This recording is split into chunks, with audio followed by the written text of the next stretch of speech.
नमस्कार साथियों, स्वागत है आप सभी का एक बार पुनः एक नई क्लास के माध्यम से।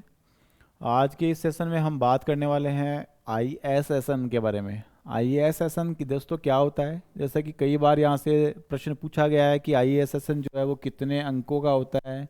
साथ ही यहाँ से पूछा गया है कि आईएसएसएन का जो निर्माण है दोस्तों वो किसके द्वारा किया गया था, भारत में आईएसएसएन प्रदान कौन करता है। और जो शुरुआती प्रश्न है वो यहाँ से ये पूछा जा सकता है आपको कि आईएसएसएन की फुल फॉर्म क्या होती है। Very good afternoon Asha ji.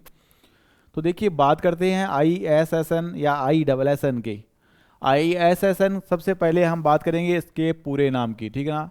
सबसे पहले इसके फुल फॉर्म की बात करेंगे तो आईएसएसएन की फुल फॉर्म होती है इंटरनेशनल स्टैंडर्ड सीरियल नंबर। क्या होती है भाई? इंटरनेशनल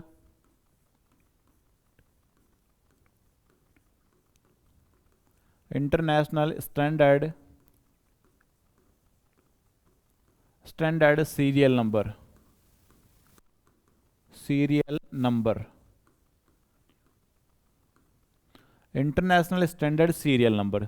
सबसे पहली बात आपको यहाँ से ध्यान रखनी है, अगर आपको बेसिक से यहाँ से प्रश्न पूछा गया तो आपको इसकी फुल फॉर्म जो है वो पहली बार पूछी जा सकती है यहाँ से। साथ ही आपको ध्यान रखना है, ममता जी करें international standard serial number, very good. यहाँ से ध्यान ये रखना है, ये एक 8 अंकीय कोड होता है। क्या होता है भाई? 8 अंकीय, यानी कि 8 अंकों का क्या होता है, एक कोड होता है। तो यहाँ से आपको ध्यान रखना है कि यह 8 अंकीय एक कोड होता है। 8 अंकीय क्या होता है? 8 अंकीय एक कोड है, एक कोड है। 8 अंकीय एक कोड है जो समाचार पत्रों, नीचे के लाइन में लिख देता हूँ, नोट्स बनाने में आसानी रहेगी। जो समाचार पत्रों, जो समाचार पत्रों, पत्रिकाओं, जो समाचार पत्रों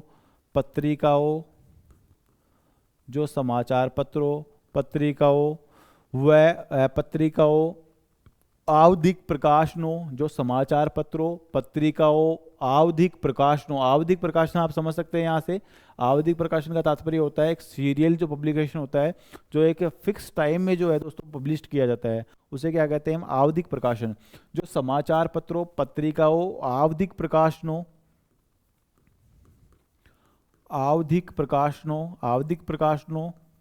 आवधिक प्रकाशनों का मतलब जो एक सीमित अवधि के अंदर क्या होती है भाई, प्रकाशित होने वाली पत्र पत्रिकाएं। आवधिक प्रकाशनों और सभी प्रकार के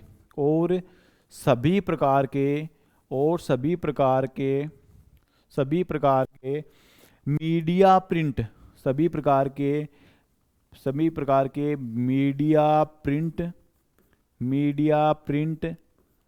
प्रकार के मीडिया प्रिंट व इलेक्ट्रॉनिक दस्तावेजों,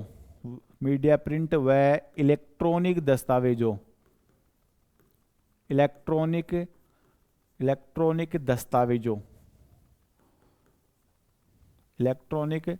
दस्तावेजों यानी डॉक्यूमेंट्स, दस्तावेजों व इलेक्ट्रॉनिक दस्तावेजों की पहचान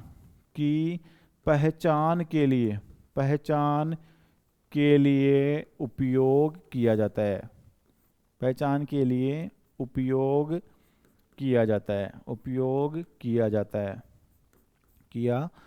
है। ऐसी बात किसके बारे में है? तो ऐसी बात आपके आईएसएसएन नंबर्स के बारे में है, ठीक है ना। International standard serial number. महत्वपूर्ण बात देखिए, सबसे महत्वपूर्ण बात पूरा नाम। दूसरी महत्वपूर्ण बात कितने अंकों का? 8 अंकों का। तीसरी महत्वपूर्ण बात किससे प्रदान किया जाता है? ऐसा प्रश्न कई बार पूछा गया है। स्टूडेंट्स यहाँ से कंफ्यूज हो जाते हैं कि ये किसको प्रदान किया जाता है, तो यहाँ से ऑप्शन भी पुस्तकें भी आता है यहाँ से, और किसको टिक मार कर देते हैं? पुस्तकों को। लेकिन ये पुस्तकों को प्रदान किया जाने वाला नंबर नहीं है। पुस्तकों को क्या प्रदान किया जाता है? केवल आईएसबीएन नंबर प्रदान किया जाता है, ठीक है।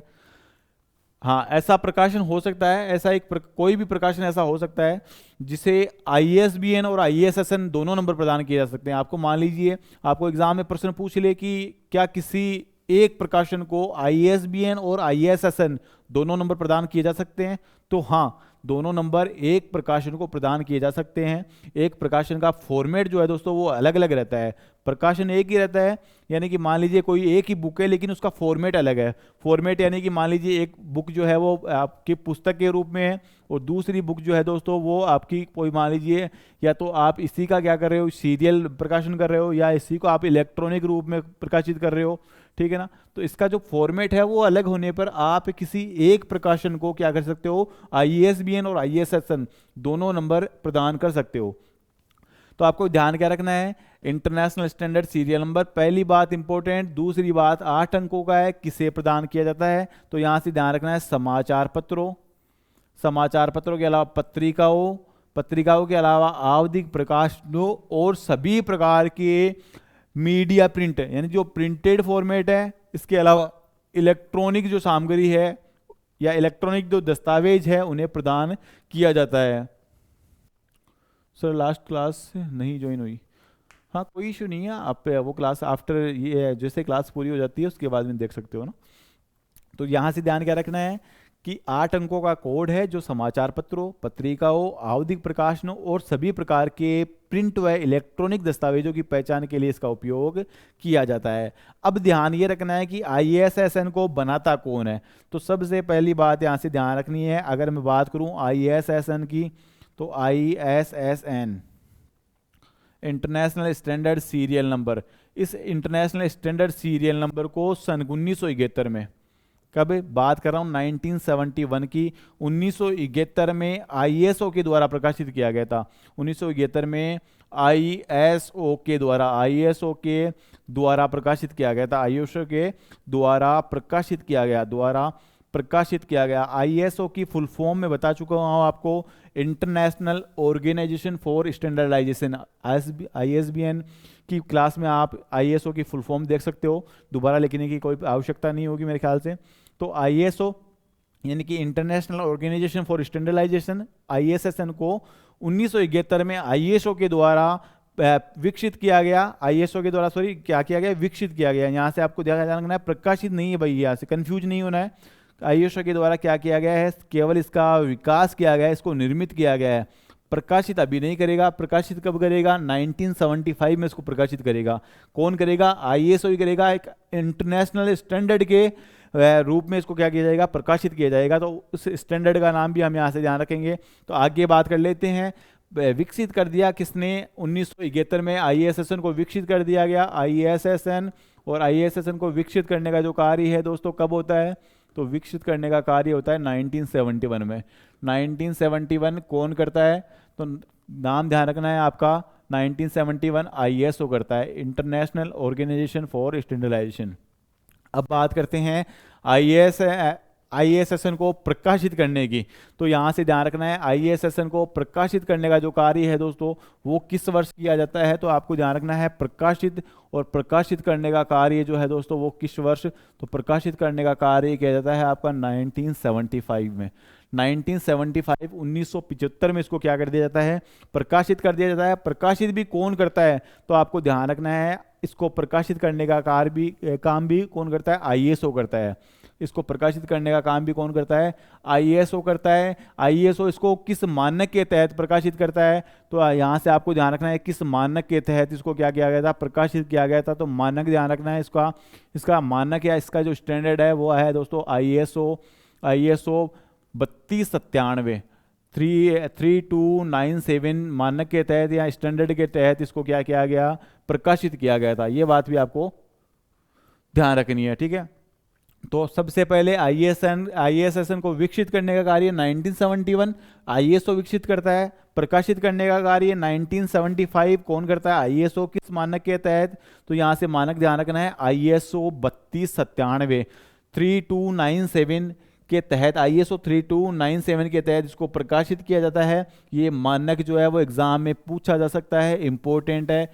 कब प्रकाशित किया गया, इंपॉर्टेंट है। कौन प्रकाशित करता है, इंपॉर्टेंट है। और कब विकसित किया गया, इंपॉर्टेंट है। किसके द्वारा विकसित किया गया, इंपॉर्टेंट है। सारी बातें क्या है भाई, मोस्ट इंपॉर्टेंट है।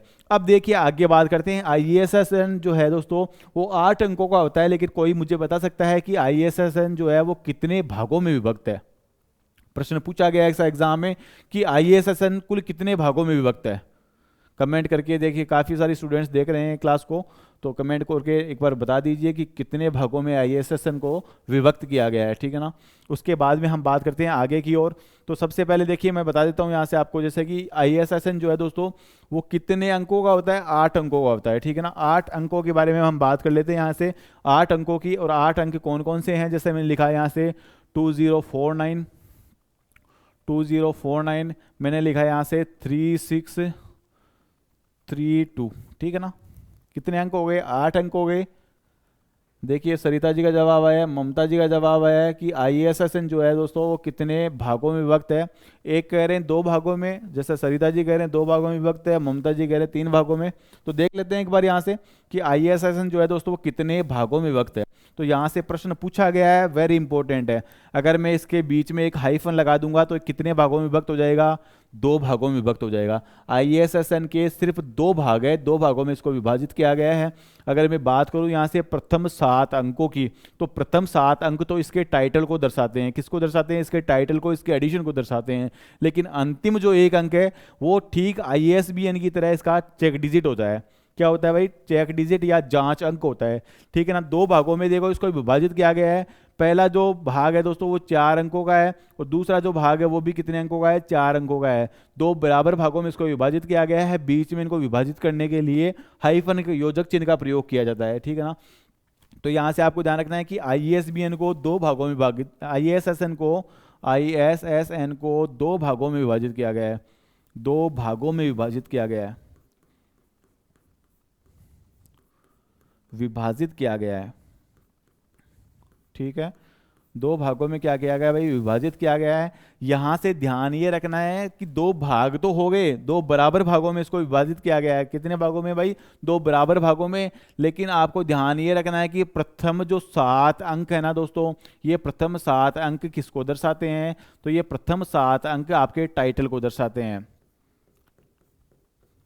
टाइटल को दर्शाते हैं। प्रथम 7 अंक टाइटल को दर्शाते हैं, ऐसा नोट कर लेना आप। प्रथम 7 अंक जो है, या मैं कर देता हूं यहां से प्रथम 7 अंक, प्रथम 7 अंक जो है वो किसको दर्शाते हैं, प्रथम 7 अंक आपके टाइटल को दर्शाते हैं, ठीक है ना।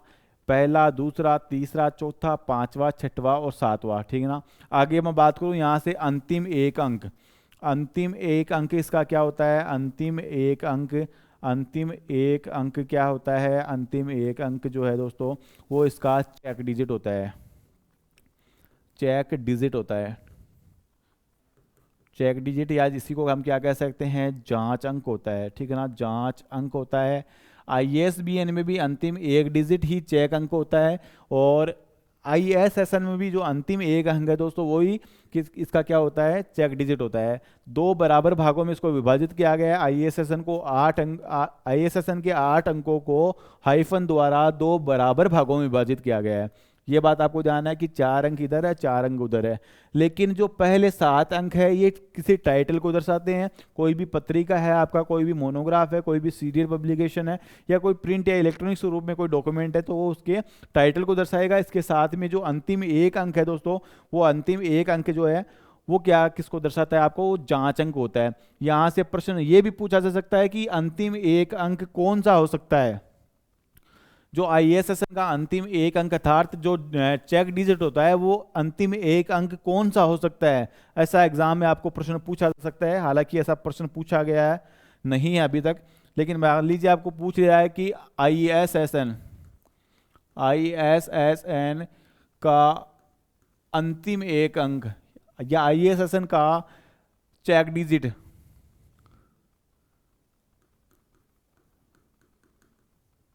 IASSN का चेक डिजिट निम्न में से होगा, निम्न में से होगा, ठीक है। तो यहां से मैं देखिए पहला ऑप्शन आपको दे देता हूं। यहां से पहला ऑप्शन आपके पास अवेलेबल है, जैसे कि 0 से 9, इनमें से कोई 1 अंक होगा। दूसरा ऑप्शन आपको 0 से 9 या Z, या फिर तीसरा ऑप्शन आपके पास 0 से 9 या 0 से 9 या 0 से 9 या आपका X, या फिर चौथा ऑप्शन है यहां से 0 से लेकर 9 या Y। तो इनमें से कौन सा एक चेक डिजिट हो सकता है किसका, ISSN का। ऑप्शन आपके सामने है, 0 से 9, 0 से 9 या Z, 0 से 9 या X, 0 से 9 या Y। तो 4 ऑप्शन आपके सामने, कमेंट बॉक्स के माध्यम से बता सकते हो कि ISSN का चेक डिजिट निम्न में से कौन सा हो सकता है। काफ़ी सारे स्टूडेंट देख रहे हैं, रिप्लाई आना चाहिए आप लोगों का, चाहे भले ही वो गलत ही क्यों ना हो। तो यहाँ से ये प्रश्न भी आपको इस प्रकार से पूछा जा सकता है, काफ़ी इंपॉर्टेंट प्रश्न है। 0 से 9 नेहा जी का जवाब आ गया है। एनीवन? मोइन का जवाब आ गया है 0 से 9। भाई किसी की कॉपी पेस्ट मत करना, गलत हो सकता है, ऐसी बात नहीं है, सही भी हो सकता है। देखो 2 जवाब एक साथ आए हैं तो इसका मतलब ये सही भी हो सकता है। 0 9 अक्स सरिता का जवाब है, 0 से 9 या अक्स। थोड़ा सा जल्दी जल्दी आप रिप्लाई करेंगे तो मैं थोड़ा सा जल्दी इसको कंप्लीट करवा पाऊंगा यहाँ से। तो फटाफट से आप जवाब दे दीजिए इसका कि सही जवाब जो है दोस्तों वो क्या होगा। तब तक के लिए मैं आपसे और बातें कर लेता हूँ यहाँ से।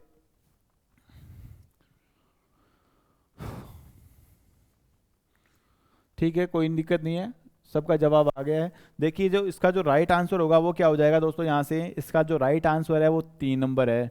इसका एक ISSN जो नंबर होता है दोस्तों, उस ISSN में अंतिम जो अंक होता है वो अंतिम अंक जांच अंक या चेक डिजिट के नाम से जाना जाता है। और ये चेक डिजिट जो चेक डिजिट है ये 0 से 9 या अक्स हो सकता है। मान लीजिए जैसे मैंने यहाँ पे क्या लिखा है, मैंने यहाँ पे लिखा 2, क्या लिखा मैंने यहाँ पे, अंतिम जो अंक है वो 2 लिखा, तो मैं यहाँ इसको अक्स भी लिख सकता हूँ, ठीक है ना। अंतिम जांच अंक क्या हो सकता है, अक्स भी हो सकता है, ये बात आपको ध्यान रखनी है। तो पहले 7 अंक, प्रथम 7 अंक टाइटल को दर्शाते हैं, अंतिम 1 अंक चेक डिजिट को दर्शाता है। जो जो 0 से 9, जो 0 से लेकर 9 या अक्स हो सकता है, अक्स हो सकता है। ऐसा प्रश्न भी आपको पूछा जा सकता है, बिल्कुल डीपली क्वेश्चन था, जो पहले के स्टूडेंट पढ़े हुए हैं वही जवाब दे रहे हैं, ठीक है। तो ये आपको थोड़ा सा ध्यान रखना है। यहाँ से ISSN के बारे में काफ़ी इंपॉर्टेंट चैप्टर है। इससे रिलेटेड देखिए और क्या क्या महत्वपूर्ण बातें हैं, तो वो भी बातें कर लेते हैं। जैसे कि भारत में ISSN प्रदान करने का कार्य किसके द्वारा किया जा रहा है, तो वो चीज़ें भी यहाँ से शामिल करेंगे। तो सबसे पहले देखिए मैं बात करूंगा यहाँ से ISSN के बारे में ही हम बात कर रहे हैं, तो 2-4 बातें और शामिल कर लेते हैं। जब एक ही सामग्री वाले, मान लीजिए कोई जब एक ही सामग्री वाला धारावाहिक एक से अधिक मीडिया प्रकाशनों में प्रकाशित होता है, तो प्रत्येक मीडिया प्रकार के लिए क्या करेंगे, अलग अलग ISSN नंबर प्रदान करेंगे। ऐसा एक नोट डालकर लिख लीजिए, आप यहाँ से एक नोट डालकर लिख लीजिए। ऐसा प्रश्न भी आपको पूछा जा सकता है कि मान लीजिए, या तो मैं इसको क्वेश्चन टाइप में लिखवा देता हूँ कि आप इसको क्वेश्चन टाइप में लिख लीजिए। क्वेश्चन है, मान लीजिए कि जब एक ही सामग्री वाला धारावाहिक, जब एक ही सामग्री वाला धारावाहिक, जब एक ही सामग्री वाला धारावाहिक जब एक ही सामग्री वाला धारावाहिक अलग अलग, जब एक ही सामग्री वाला धारावाहिक एक से अधिक मीडिया, ऐसा मान लीजिए धारावाहिक एक से अधिक मीडिया, एक से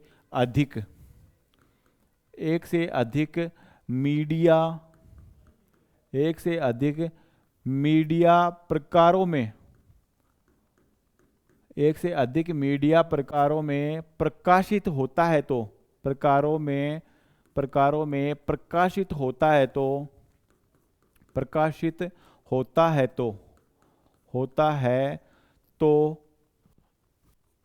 है तो प्रत्येक मीडिया प्रकार के लिए होता है, तो क्या प्रत्येक मीडिया प्रकार के लिए, तो क्या प्रत्येक मीडिया प्रकार के लिए, प्रत्येक मीडिया प्रकार के लिए, प्रत्येक मीडिया प्रकार के लिए एक, प्रत्येक मीडिया प्रकार के लिए अलग अलग, प्रत्येक मीडिया प्रकार के लिए अलग अलग ISSN नंबर, अलग अलग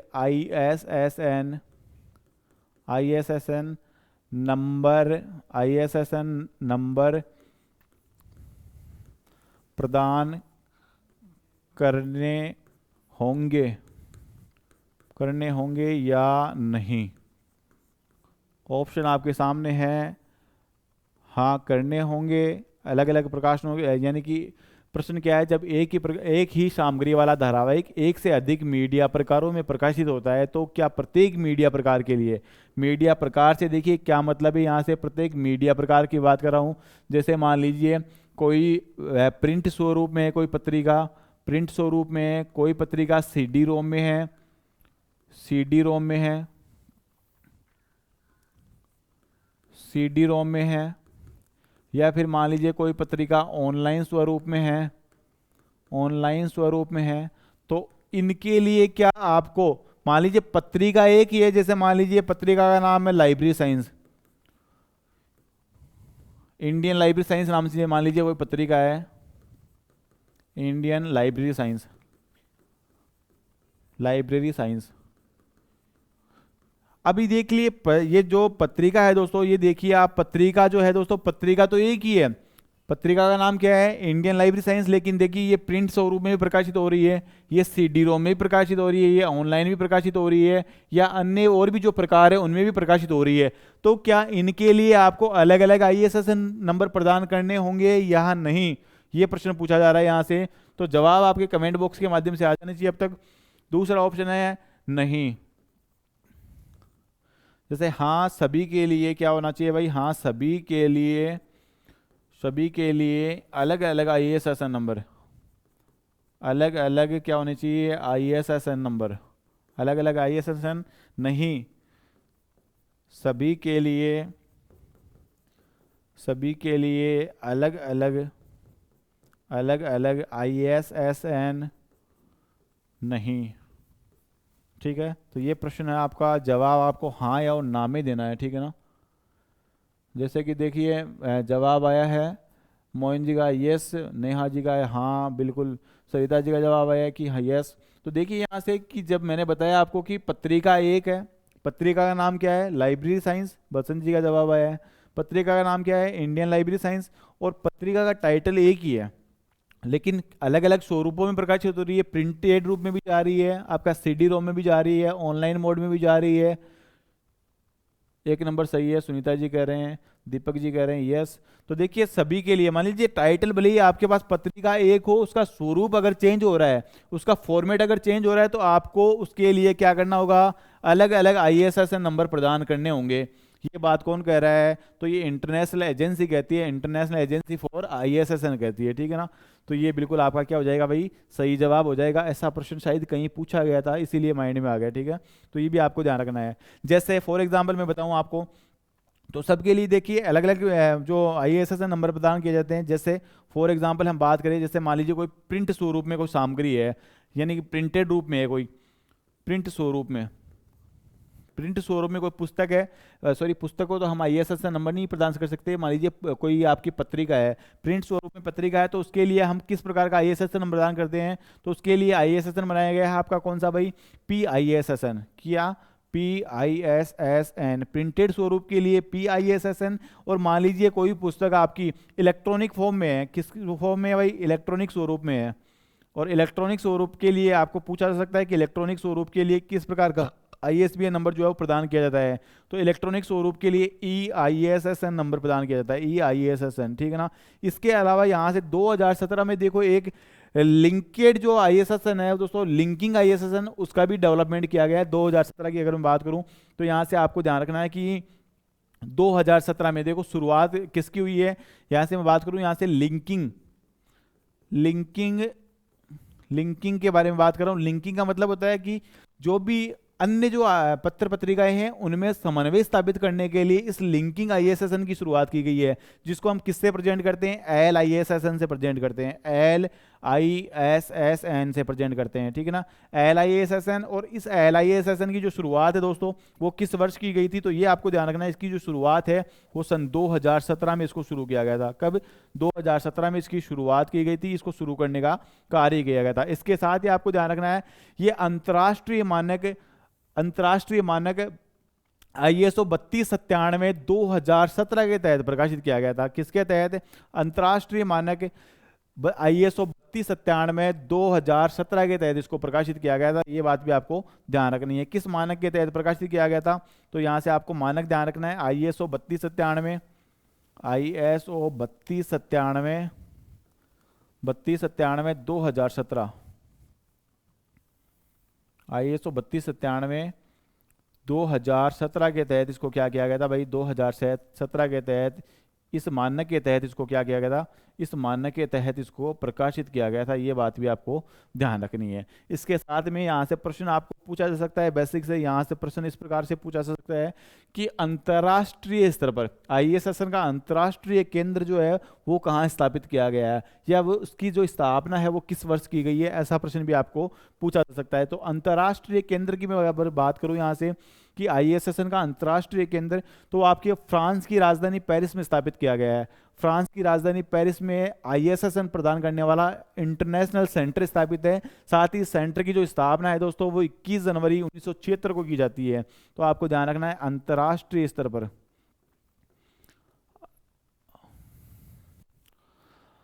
ऐसे लिख सकते हो आप, ISSN का अंतर्राष्ट्रीय केंद्र, ISSN का अंतर्राष्ट्रीय केंद्र, अंतर्राष्ट्रीय केंद्र। और ये अंतर्राष्ट्रीय केंद्र जो है दोस्तों कहाँ स्थापित किया गया है? तो आपको ध्यान रखना है यहाँ से फ्रांस की राजधानी पेरिस में इसको स्थापित किया गया है। कहाँ पर भाई? पेरिस में, जहाँ पर रोजियर क्या करता है भाई? पेरिस से आप मुझे बता सकते हो? रोजियर क्या करता है? पेरिस विज्ञान अकादमी में किसका निर्माण करता है? तो पेरिस फ्रांस में इसका क्या किया गया था भाई? इसकी स्थापना की गई थी। ISSN का अंतर्राष्ट्रीय केंद्र है और इसकी स्थापना कब? तो आपको ध्यान रखना है 21 जनवरी 1976 को की गई थी, 1976 में, ठीक है ना। 21 जनवरी 1976 को इसकी स्थापना की गई थी। ये बात आपको यहाँ से ध्यान रखना है। अरे फ्रांस की राजधानी पेरिस विज्ञान अकादमी में रोजियर नामक व्यक्ति होता है जो किसका निर्माण करता है? कैटलॉग कार्ड का निर्माण करता है। दुनिया का पहला कैटलॉग कार्ड कौन बनाता है? रोजियर बनाता है। इसके साथ में बात करते हैं भारत की। देखिए भारत की अगर हम बात करें तो भारत में ISSN जो है वो कब से प्रदान किया जा रहा है? अगर मैं बात करूं यहाँ से भारत में ISSN, भारत में किसका निर्माण भाई? भारत में ISSN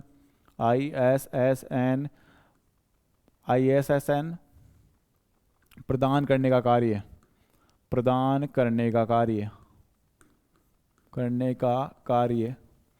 और भारत में ISSN प्रदान करने का कार्य जो है दोस्तों कब से किया जा रहा है? तो आपको ध्यान रखना है 1986 से प्रदान किया जा रहा है भारत में ISSN। अच्छा 1986 से तो किया जा रहा है, तो 1986 में इसको प्रदान किसके द्वारा किया जाता था? कौन सी संस्था इसको प्रदान कर रही थी? वर्तमान की अगर मैं बात करूं यहाँ से, तो वर्तमान समय में निष्केयर नामक एक संस्था है जो कि वर्तमान में क्या करती है भाई? ISSN प्रदान करने का कार्य करती है। वर्तमान में निष्केयर इस कार्य को संपादित कर रही है। निष्केयर वही है जो कि वर्तमान में CSIR के अधीन कार्य कर रही है। CSIR की फुल फॉर्म भी मैंने बताई थी यहाँ से आपको। CSIR की फुल फॉर्म क्या होती है भाई?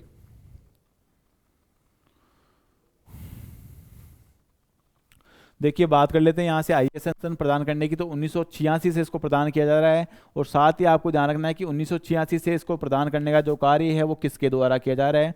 तो उस समय एक संस्था थी इंसडॉग जो है दोस्तों 1986 से क्या कर रहा था? ISSN प्रदान कर रहा था। लेकिन इस इंसडॉग को सन 2002 में, बात करूं मैं किसकी? इंसडॉग की, इस इंसडॉग को सन 2002 में इसको क्या कर दिया गया था? समाप्त कर दिया गया था। इंसडॉग और इंसडॉग के साथ में एक संस्था और थी निस्कॉम,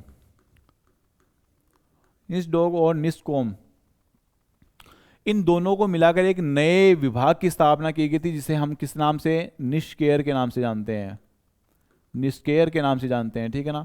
तो यहां से आपको ध्यान रखना है कि 2002 से पहले तक तो ये कौन प्रदान कर रहा था? इंसडॉग प्रदान कर रहा था। इंसडॉग के पूरा नाम लिख सकते हो, Indian national scientific documentation centre. INSDOC का पूरा नाम क्या भाई? Indian national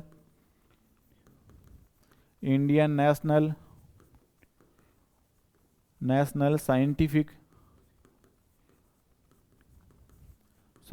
documentation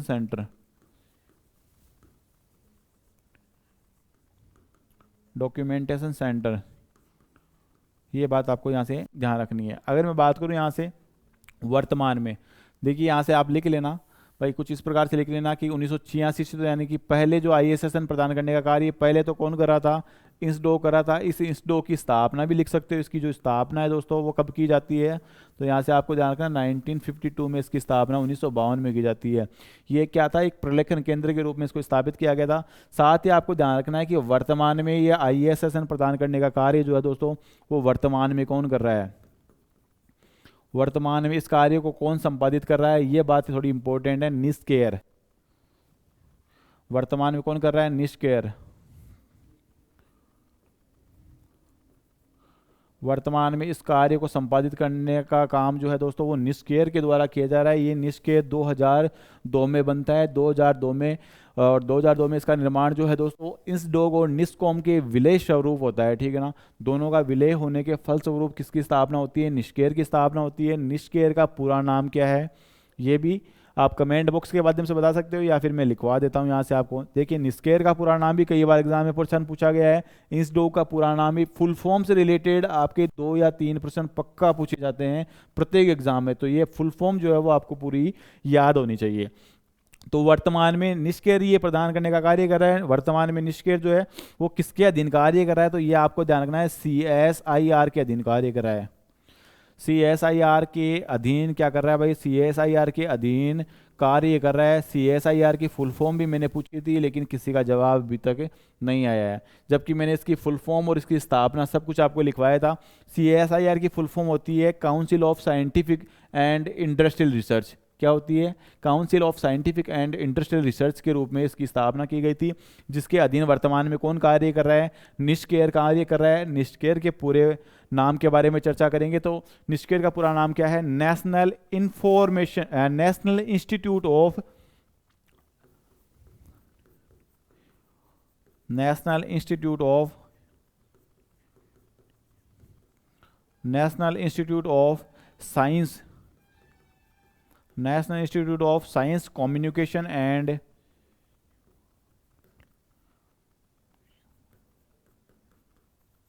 national institute of science communication and information resources. And क्या हो जाएगा, and information resources, information resources के नाम से इसकी स्थापना की गई थी। 2002 में बना था भाई, ये लिख लेना, लिखना चाहो तो 2002 में इसका निर्माण किया जाता है, ठीक है ना। तो ये बात थी किसके बारे में, ये बेसिक सा एक कॉन्सेप्ट था ISSN के बारे में, इंटरनेशनल स्टैंडर्ड सीरियल नंबर्स के बारे में, ठीक है ना। उम्मीद करता हूँ भली प्रकार से आपको समझ में आया होगा। अगर फिर भी किसी प्रकार की कोई दिक्कत आ रही है तो आप एक बार इस वीडियो क्लास को भली प्रकार से देखना, इसके नोट्स बनाना, और फिर भी कोई समस्या हो तो मुझे कांटेक्ट करना। आपका किसी भी प्रकार का जो डाउट होगा वो यहाँ से बिल्कुल क्लियर किया जाएगा। मिलते हैं एक नेक्स्ट क्लास में, और आज की जो क्लासेज है दोस्तों वो यहीं तक सीमित है। आने वाले जो दिनों में हम फिर मिलेंगे, आपको नेक्स्ट डे फिर से मिलते हैं। तब तक के लिए जय हिंद, जय भारत।